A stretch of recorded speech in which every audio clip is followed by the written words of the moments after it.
Good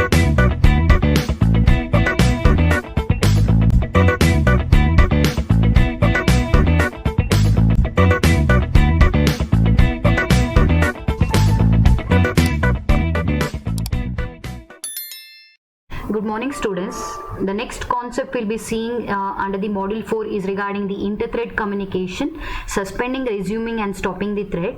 So let us see the concept of inter-thread communication. So before we see the inter-thread communication, what we have seen in the synchronization is when two or more threads, when it accesses a particular resource or a process, shared process, what they do is they need to ensure that that resource is shared by only one thread but not by the two threads. Okay, for example, when two or more thread try to access one particular resource, a shared resource, what does the synchronization do is that entire resource is given to one particular thread. Once it finishes its completion, it's been transferred to the next thread. So this was the concept of synchronization. Similar to the synchronization, the concept is regarding the inter-thread communication. So this is a higher level of synchronization example when compared to the synchronization, and this concept is nothing but the inter-thread communication. So here, based on the inter-thread communication, we have the example of bounded buffer problem, which is also called as a producer-consumer problem. Okay. So here this problem mainly describes two processor. One is producer, other one is consumer. What is the job of the producer is, the producer job is what, he'll generate the data and he'll put into the buffer and start.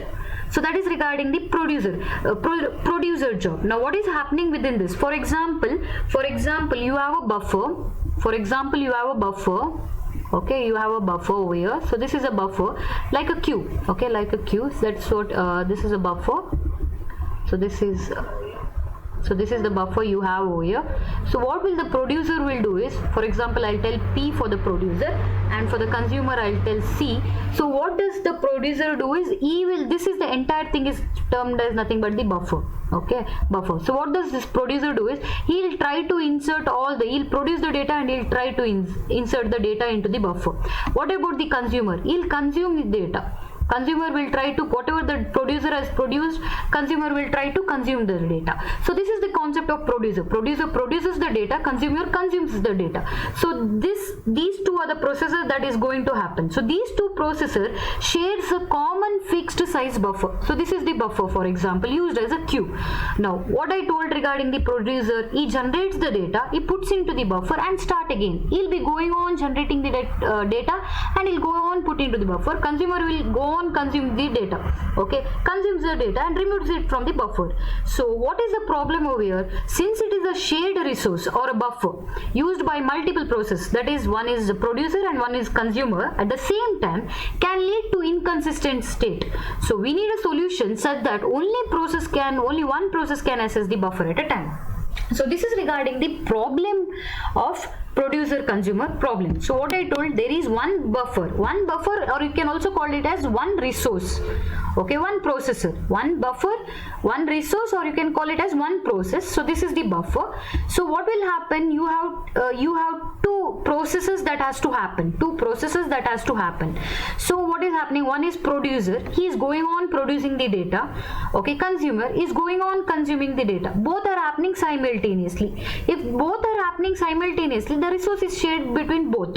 So this will lead to an inconsistent state. So we need a solution such that only this resource is either occupied by this for one particular task and either occupied by the consumer for one particular task.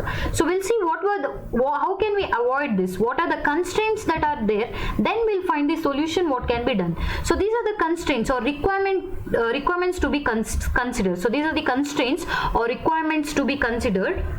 So over here, for the producer, what he has to do, it has to stop when buffer is full. For example, he goes on putting the data over here. Okay, once the buffer is full, he should stop producing the data. That is what is meaning. That is the constraint. I'm telling what are the requirements we can find so that we can make use of one processor used by either of these. Okay, so when producer produces the data, it has to stop when buffer is full. So that can be maintained. And if if procedure, it should be producer. If producer is producing at that time, it won't allow consumer to consume data.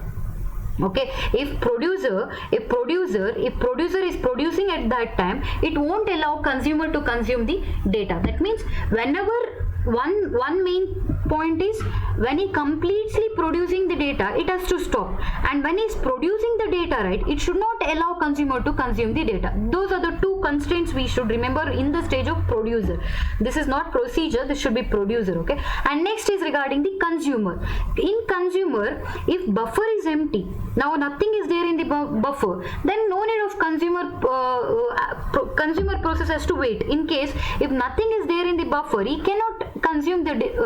He cannot consume anything, right? So nothing is there over here. So what he has to do? He has to go to the wait stage. Okay, and when consumer is consuming the data,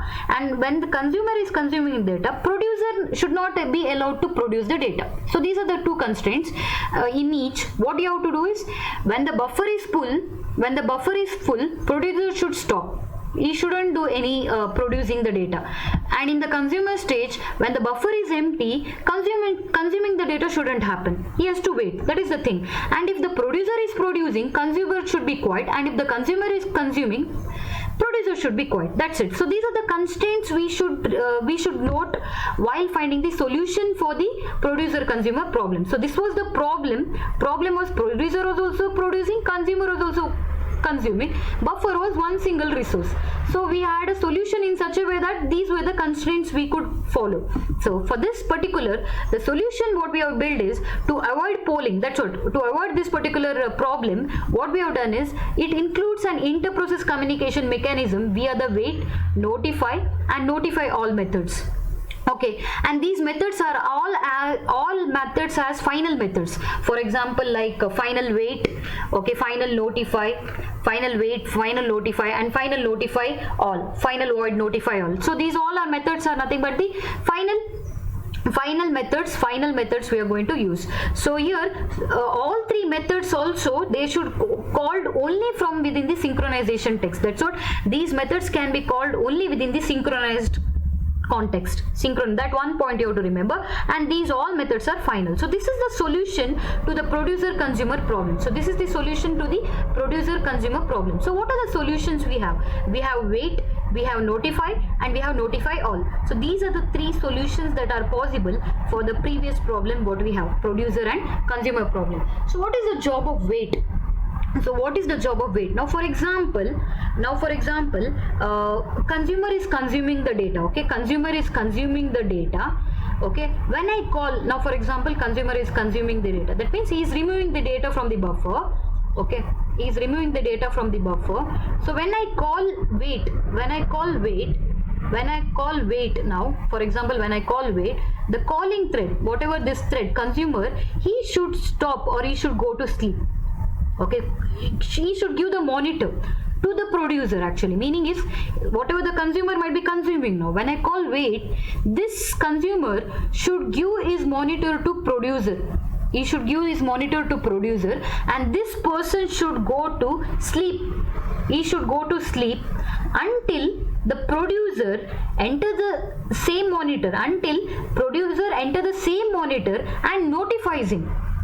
What is the job of notify? It wakes up a thread that was called in the wait. That's what he will notify. Now this will reassume and start consuming the data. So what is the job of wait?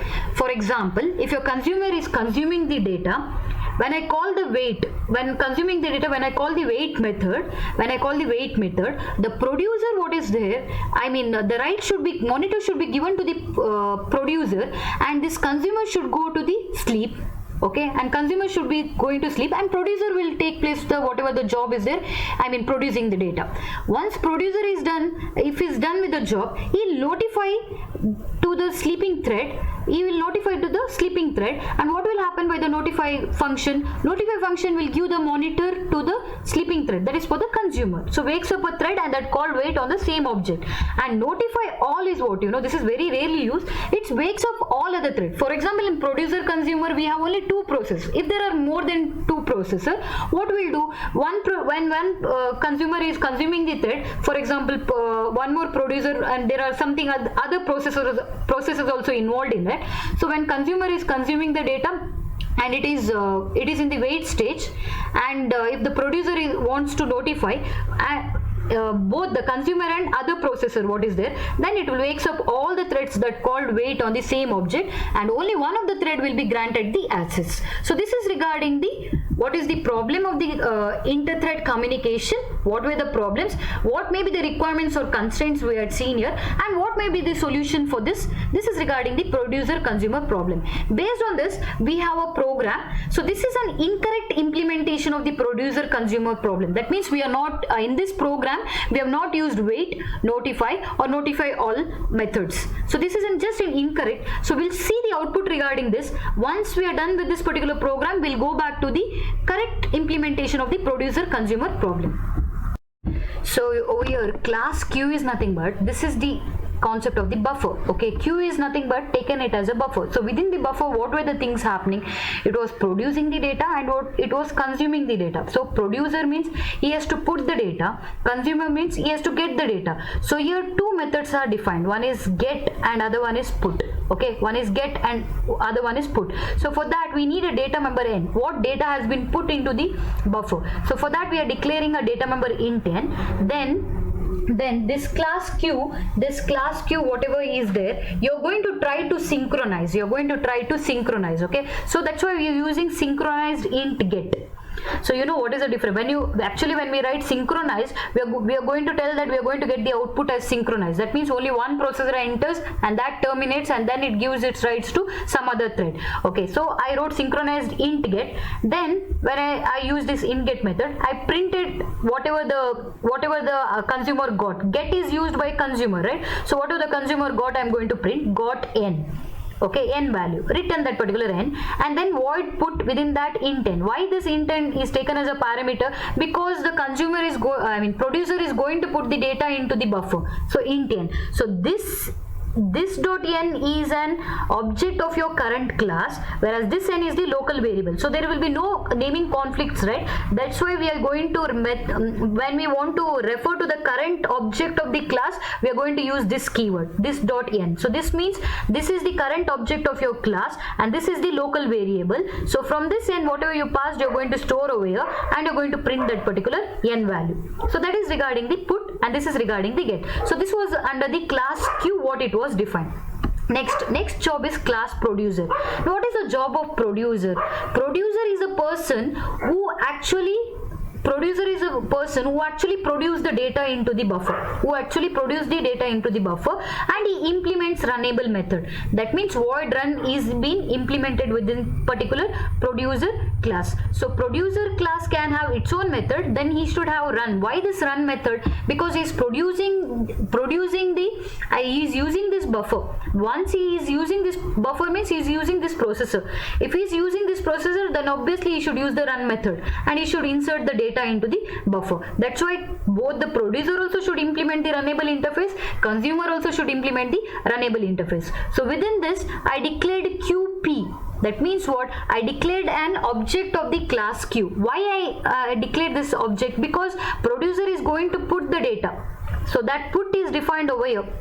That's why I declared here QP. Then I called producer QP. That is an object of the class Q. That is taken as a parameter. Now this dot Q is of your producer class. This dot Q is of your producer, and this is the parameter which you have taken from this class. So that Q is being stored over here.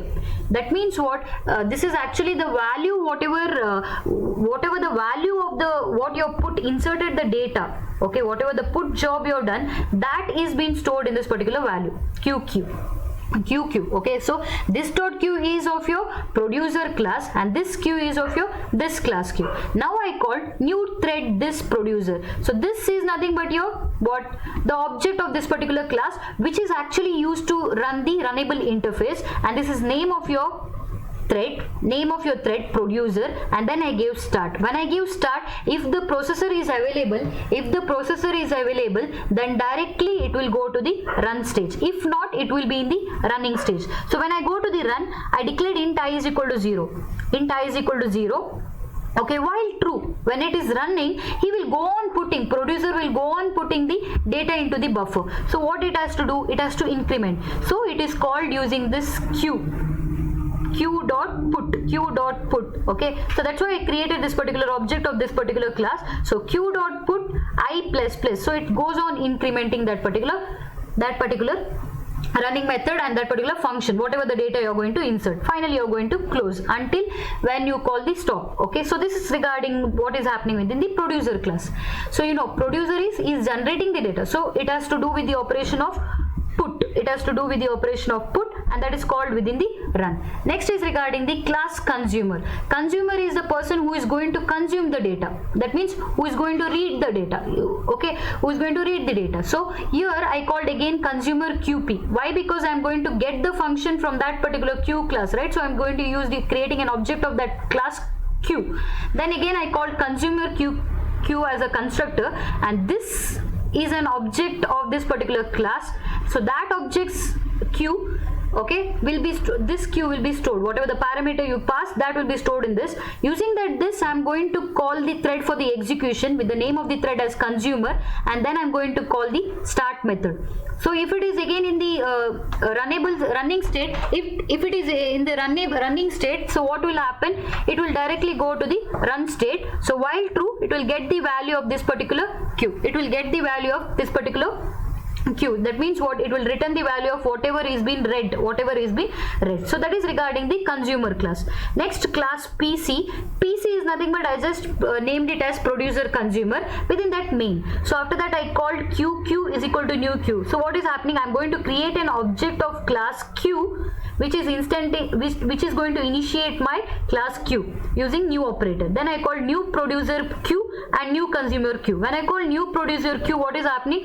It is going to this producer class, it's going on producing, it will go on producing the data.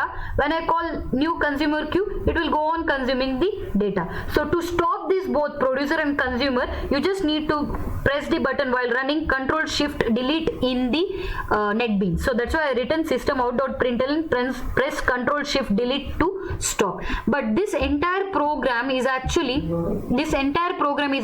an incorrect implementation of the producer and consumer problem. Okay, so this entire program is an incorrect implementation of the producer and consumer problem. So that's what is happening. When you call new producer Q, it will go over here. This .q will store that Q value, and this will run this particular thread with the name of the thread as producer, and this is the runnable state. And once you give start, it will run. So while what is happening in the run, it is going on putting the data. So it is I is getting the incrementing. So whatever the consumer data, you're going to get over here. So next I'm calling the consumer. So let us run this particular program over here. Let us run the program in the NetBeans. So just see, this is an improper implementation of the producer consumer problem. So we'll just try to implement over here.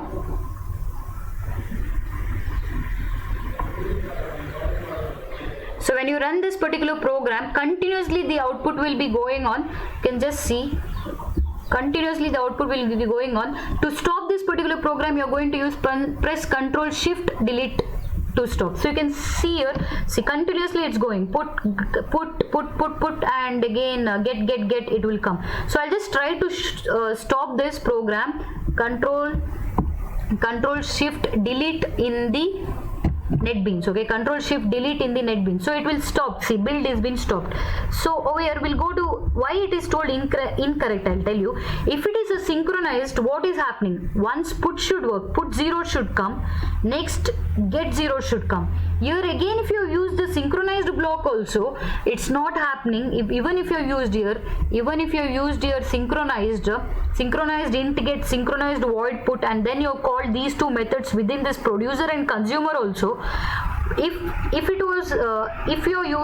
you're using a correct method of producer consumer, then it should be like put 0 get 0, put 1 get 1, but here it is an improper. All put is getting displayed, and later if you see somewhere in between get will get displayed. So everywhere put itself is getting displayed, and somewhere in the else it will try to display the get. Okay, somewhere in between in between it might tell, see, got, it will display the got everywhere put. So what is happening, what is the concept of synchronization or inter-thread? I told one thread should go and other thread, next thread should come and get the process. So that is happening, but synchronization is not happening within this. Even if you use the synchronized block, that means what, first put 0, next you said got 0 should come, next put 1, next got 1. So that is not happening in this particular process. So this is an improper way of producer consumer implementation. What is the proper way of producer consumer implementation? The solution what we have seen is wait, notify and notify all. So that should be used within this particular program.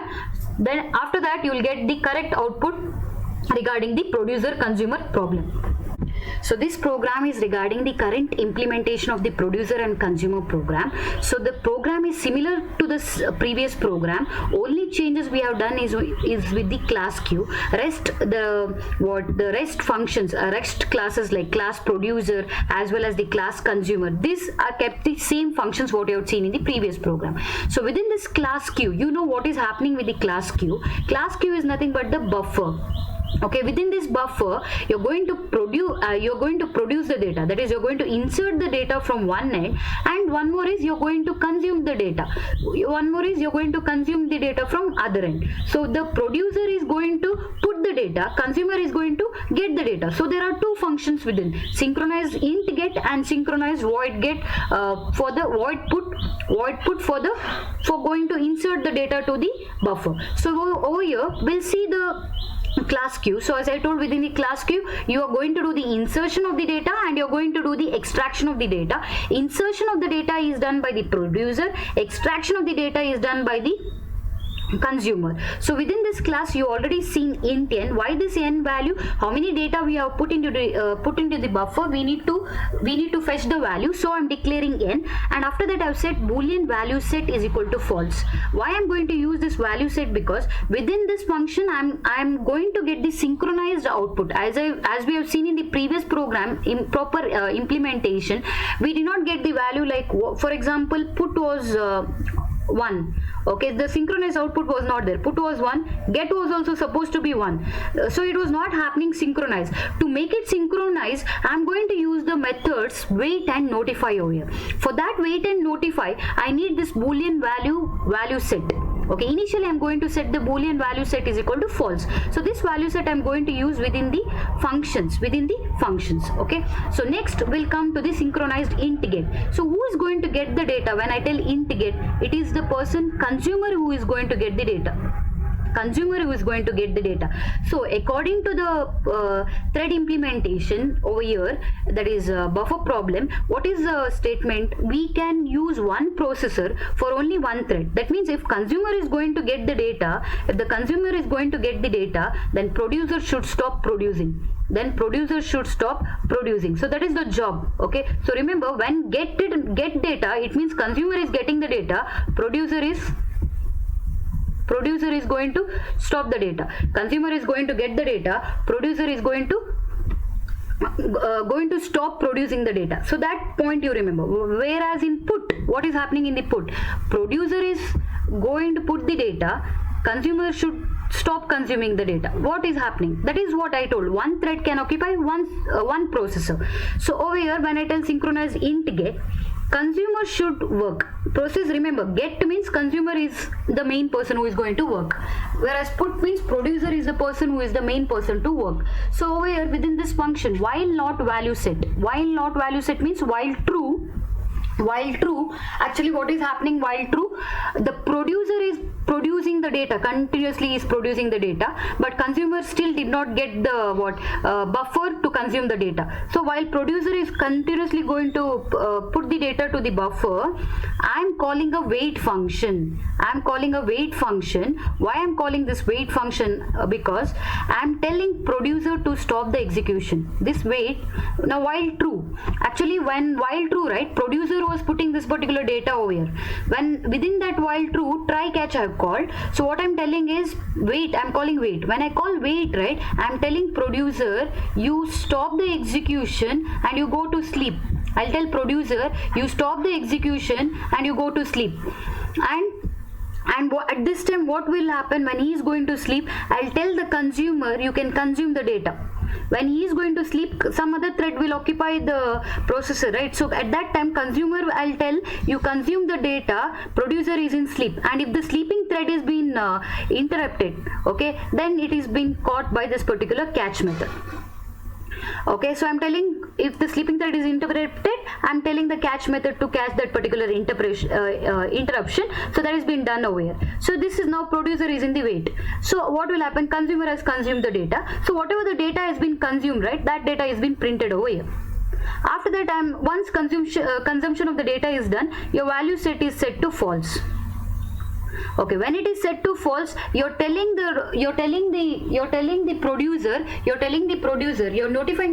that he is ready to produce any number of data. You're telling the producer that you're ready to produce any number of data. Okay, so that is the step of notify and wait. So this will produce, what will this function function will do, right? It will produce you the synchronized way of data. Okay, even if the last implementation was improper, it was even if you use the synchronized keyword over here also, get and synchronized for the put, okay, synchronized for the put, but the output was unpredictable. Both the consumer and producer were repeatedly occupying the processor, and the output was not in sequence at all. But that can be achieved in sequence by this particular program when you use wait and notify method. So this is regarding the synchronized integrate. Now come to the synchronized void put. What is happening with the void put? When put means producer should play the role and consumer should stop. When put means producer should play the role and consumer should stop. Okay, so here while value set. Now what is the value of yours? Value set value, it is false initially. Okay, initially it is false. So obviously this try catch loop will not execute. Okay, will not execute. So whatever here what will happen, whatever the data is being produced. Now when I tell synchronized void put, my job is whatever the value, producer should put the data and consumer should stop consuming the data. Okay, so when I tell void while false, so this will not work. It will come directly to this particular loop.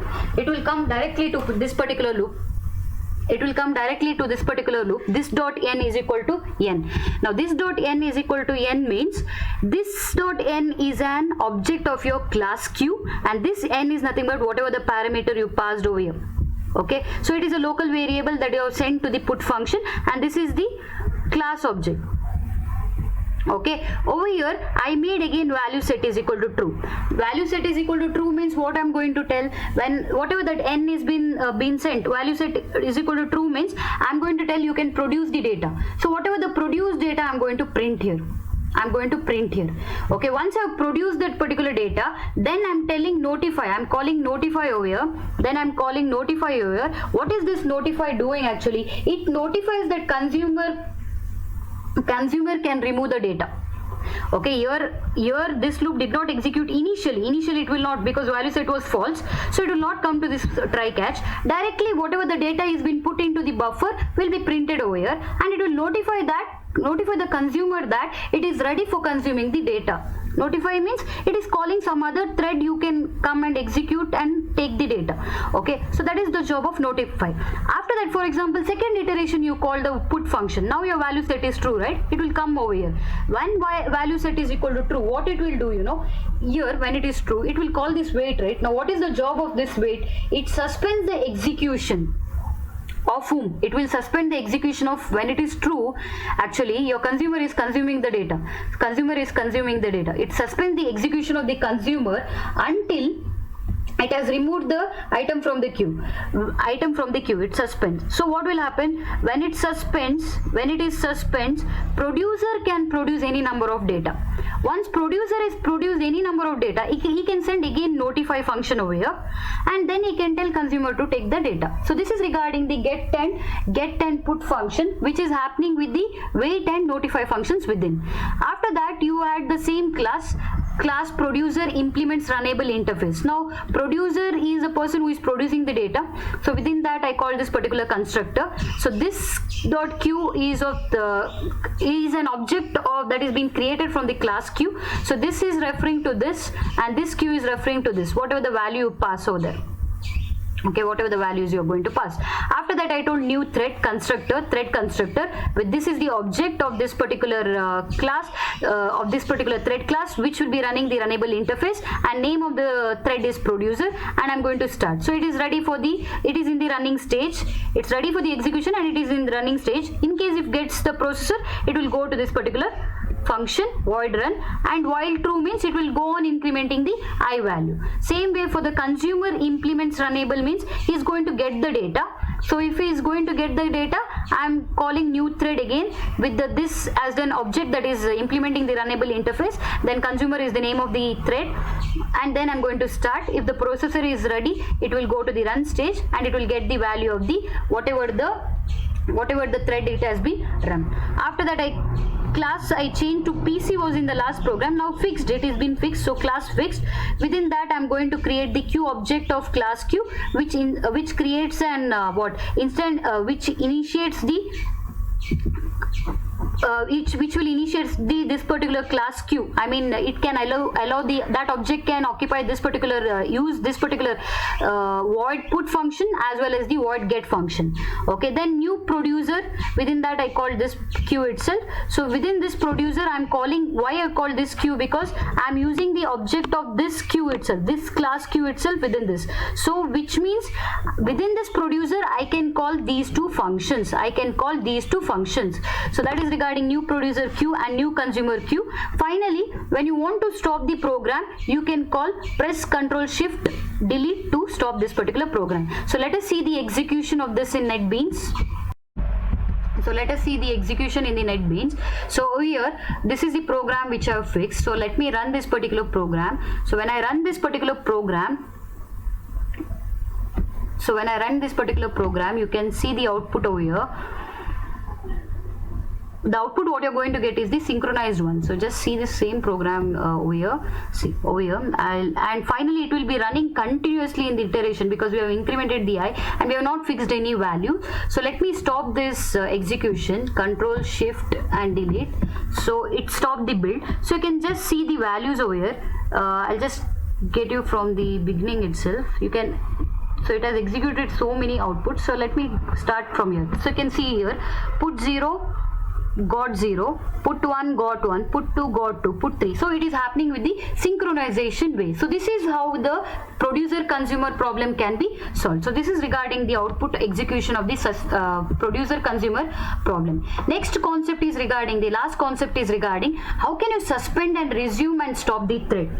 How can you suspend, resume and stop the thread? So the normal thread program what we had seen in the from the previous iteration, same program I've taken. And how can you, why we need the suspending of the thread? Sometimes what will happen is I want to execute a thread separately. So that is the time, for example, I want to display the time of the day, or else I want to display the date of the day in a separate window, and separately I want a time of the day and the date of the day. So this can be done by making the thread by suspending. Okay, suspending a thread is very simple. Once the suspended thread is done, you can also restart the thread. That is also very simple. You can restart by the resume. So, and finally you know how to stop. Stop already we have seen. Stop is to terminate the thread. The main job here we are learning is regarding how to suspend and resume. The suspended thread, right, you can resume it. You can resume it back to run that particular thread. For example, suspend means it will stop that particular for a particular time. It is not going to die. Remember the difference. This mechanism of suspend is just for a certain time you are going to suspend. You can resume back by resume method. So the method we are going to use for the suspend is void suspend, and the method we are going to use for the resume is resume method. You can see here, resume and suspend. Stop method is completely you're going to stop the thread process. Remember, there is a huge difference between the suspend. Okay, that is regarding the suspending and the resuming the thread. So let us see the example over here. Package suspend resume, class new threads implements runnable interface. Class new thread implements runnable interface. So you know this is the new thread, runnable interface. Within that string name, this name is nothing but multiple threads I want to store, right? That's why I created a string name. And thread object T, that means your thread is being born. It can either go for the start stage and the stop stage. And new thread, within this I pass string thread name. Okay, this is the constructor. This is the constructor of this particular class, and I stored the name and I called the thread, new thread, this comma name. So this is the object which will be running the runnable interface, and here whatever the name you pass, for example here I have passed the name as 1, so that 1 will be stored in this and that will be displayed 1. So when I tell system out.println new thread t, it will display the name of the thread, for example 1, and the priority file and the group to which the thread belongs. So same concept what you have seen in the multi-threading concept. So initially I had explained regarding this program, and after that I called t.start. When I call t.start, my first thread, that is one thread, will be ready for execution, but it will be waiting for the processor. So it might be in the running state. If it is not in the running state, if it directly gets the processor, it will go to this run stage, void run, and within that try catch. So your iteration from 15 to 0, I mean 15 to 1, until 1. So from 15 to 1, I am going to print the thread info, that is like 1, 1, 1, your name will be 1, colon, I values from 15, 14, 13, 12, until where? Until 1, making the thread to sleep in between for 2 milliseconds. 0.2 milliseconds, sorry, 200 milliseconds, that is nothing but 0.2 seconds, sorry, 0.2 seconds. I am making it to sleep for 0.2 seconds. Okay, so 15 to 1, whatever the thread displays, so 15 to 1 it will be displaying, right? The difference between the sleep will be just 0.2 millisecond. In case if this sleeping thread is being interrupted by someone else, so I am calling it by catch block, I am calling it by catch clock, so this will be printed. If this termination is done, finally it will exit from the thread 1 is exiting. So this is regarding the concept. Okay, so class new thread implements runnable. So same function we had already seen in previous all program within the multi-threaded concept. Same multi-threaded or runnable interface extends or what class inheritance concept or interface explanation. I had already shown same code, same logic I have used within this class. So just I am explaining this suspend and the resume in the main. So that's why I need a class. So I called this class new thread that implements runnable interface. So you know runnable interface has an abstract method called run. So that has been defined. In addition to this, new thread explains its constructor. Within that constructor you have the parameter as thread name. So that thread name will be stored in this, and then I called with the constructor new thread this comma name. So what will happen, this is the object of this particular thread which is actually used to run the runnable interface. When I tell this t, it's ready for execution and thread is being created. I just printed the information of the thread. I called this start, so it's ready for the execution. It might be in the running stage, or processor is occupied, it will go to this particular run stage. So within this iteration, it actually iterates from 15 to 1 by pause of 0.2 seconds. By pause of 0.2 seconds, when the thread is in pause, if it is being interrupted, it is being caught by this particular interruption, and finally if it finish execution, it will tell name dot, that thread is been exiting. After that, within the main, I created new thread object 1 and object 2. Two threads I have created. So new thread 1 is being called, new thread 2 is being called. So both will be going over here. First thread will come 1 and second thread will come 2 for this parameter. So it will display the information, first thread information it will display. In case if this first thread gets the processor, it will directly start the running. If not, it will be in the running state, runnable state. So second thread will come and display the information. So after these two information is done, when I tell 1 will be stored in this particular name and it will display. Then I call this comma 1 and then system.out.println new thread plus t. It will display regarding the first thread and it will display regarding the second thread. Okay, then I tell my main thread, I'll make it to sleep. I'll tell my main thread to make it to sleep. So what will happen, object1.t1.suspend. So I suspended my first thread. When I tell suspending the thread 1, then again I made thread.sleep.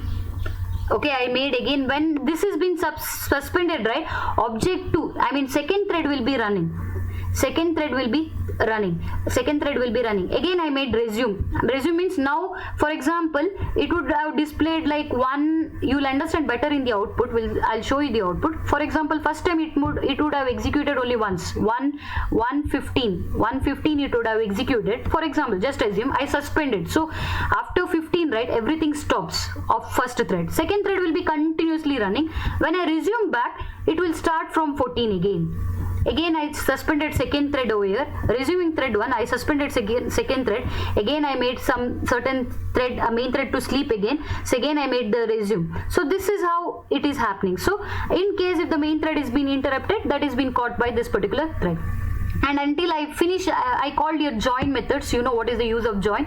So this waits until thread 1 terminates, this waits until thread 2 terminates,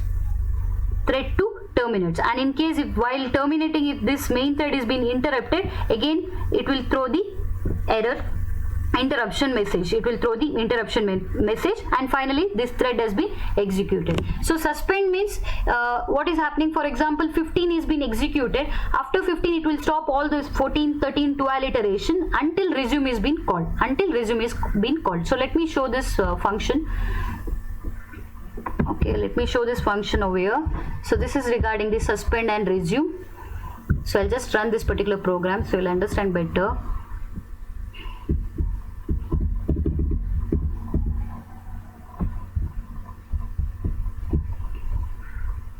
See here, new thread, and then one I called, one executed, right? After I called one, I actually check here, after I called one, once it is been there, it executed these two lines, new thread 1, so 1 5 main, 2 5 main.